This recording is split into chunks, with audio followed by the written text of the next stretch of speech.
आज यानी 17 अगस्त की तारीख, इस तारीख में चांद के कितने करीब या चांद से कितने दूर हैं हम जानना आप चाहेंगे ना। नमस्ते, मैं राशिद। आज 17 तारीख है। 23 अगस्त का इंतजार कीजिए जब 23 अगस्त शाम 5:17 पर चांद की सतह पर चंद्रयान 3 का एक अहम हिस्सा उतरने वाला है।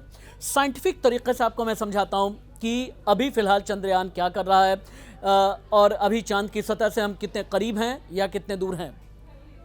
17 अगस्त यानी आज के दिन चंद्रयान 3 के प्रोपल्शन मॉड्यूल को लैंडर और रोवर से अलग करेगा इसरो यानी इंडियन स्पेस रिसर्च ऑर्गेनाइजेशन।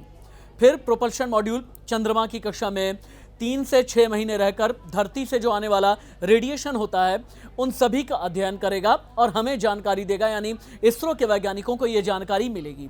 जबकि लैंडर और रोवर 23 अगस्त को शाम 5:47 पर चंद्रमा की सतह पर उतरेंगे। यहाँ वो 14 दिन तक पानी की खोज करेंगे, बाकी और एक्सपेरिमेंट करेंगे और ये पूरी दुनिया के लिहाज से भारत का एक ऐतिहासिक कदम होगा चांद की सतह पर। अभी चंद्रयान गोलाकार कक्षा में घूम रहा है जिसमें उसकी चंद्रमा से सबसे कम दूरी 153 किलोमीटर की है, सबसे ज़्यादा की जो दूरी है वो 163 किलोमीटर की है। ज़्यादा और कम को भी आप समझें, चूँकि अंडाकार तरीके से मान लीजिए ये चांद है, अंडाकार तरीके से ये दूरी होती है, यानी अगर ओवल शेप में आप देखें तो यहाँ से 153 किलोमीटर की दूरी और ऊपर से 163 किलोमीटर की दूरी होती है। अभी चंद्रयान इस तरह के ओवल शेप कक्षा में घूम रहा है। इसरो के वैज्ञानिकों ने जो गुजरा दिन है 16 अगस्त, उस दिन सुबह करीब 8:30 बजे यान के थ्रस्टर कुछ देर के लिए फायर किए थे। अब सॉफ्ट लैंडिंग के लिए चंद्रयान 3 को 90 डिग्री घूमना होगा।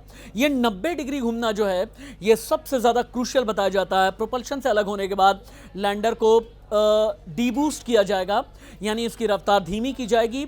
यहाँ से चंद्रमा की न्यूनतम दूरी 30 किलोमीटर की रह जाएगी और सबसे कम दूरी से ही 23 अगस्त को चंद्रयान की सॉफ्ट लैंडिंग की कोशिश की जाएगी।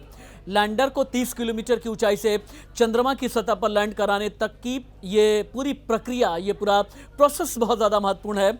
इसे परिक्रमा करते हुए 90 डिग्री के कोण पर चंद्रमा की तरफ चलना शुरू करना होगा। लैंडिंग की प्रक्रिया की शुरुआत में चंद्रयान 3 की रफ्तार करीब 1.68 किलोमीटर प्रति सेकंड की होगी। इसे थ्रस्टर की मदद से कम करते हुए सतह पर उतारा जाएगा ताकि कोई नुकसान ना पहुंचे। अब आप ये समझें ये 3 हिस्से कौन कौन से हैं और इन 3 हिस्सों को किस तरह से चंद्रमा की सतह पर उतारा जाएगा, एक एक करके आप समझिए। पहला तो है प्रोपल्शन मॉड्यूल। इसकी मिशन लाइफ जो है 3 से 6 महीने की है। लगभग 2148 किलोग्राम का इसका वजन है और प्रोपल्शन मॉड्यूल को अब अलग कर दिया गया है लैंडर और रोवर से और ये लगभग 6 महीने तक जो चंद्रमा का जो ऑर्बिट है इस पर ये रोटेट करता रहेगा और जो धरती का विकिरण है, यानी धरती का जो रेडिएशन है, इसके बारे में अध्ययन करेगा। फिर है लैंडर। हालांकि लैंडर का नाम हमने दिया है हिंदुस्तानी लिहाज से विक्रम लैंडर। लगभग 1726 किलोमीटर वजनी और इसका जो मिशन लाइफ है ये अगर धरती के हिसाब से देखें 14 अर्थ डेज है। विक्रम लैंडर अपने साथ रोवर लेकर के गया है। प्रोपल्शन मॉड्यूल से अलग होने के बाद ये ऑनबोर्ड सॉफ्टवेयर की मदद से चंद्रमा पर लैंड करेगा। लैंडिंग के वक्त इसकी स्पीड 2 मीटर प्रति सेकंड की होगी।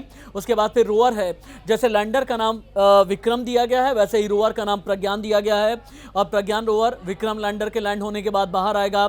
सोलर पैनल की मदद से ये खुद ही पावर जनरेट करेगा, सिर्फ लैंडर से कम्युनिकेट करेगा, यानी रोवर लैंडर को डेटा भेजेगा और लैंडर इस डेटा को आगे पहुंचाएगा, यानी इसरो तक ये पूरा डेटा पहुंचेगा। चांद पर पानी की मौजूदगी कितनी है, चांद की सतह पर क्या क्या मिला, चांद की सतह पर क्या क्या कण मिले, ये सब कुछ लैंडर और रोवर के जरिए यानी प्रज्ञान और विक्रम के जरिए हमें पता चलेगा। नमस्ते।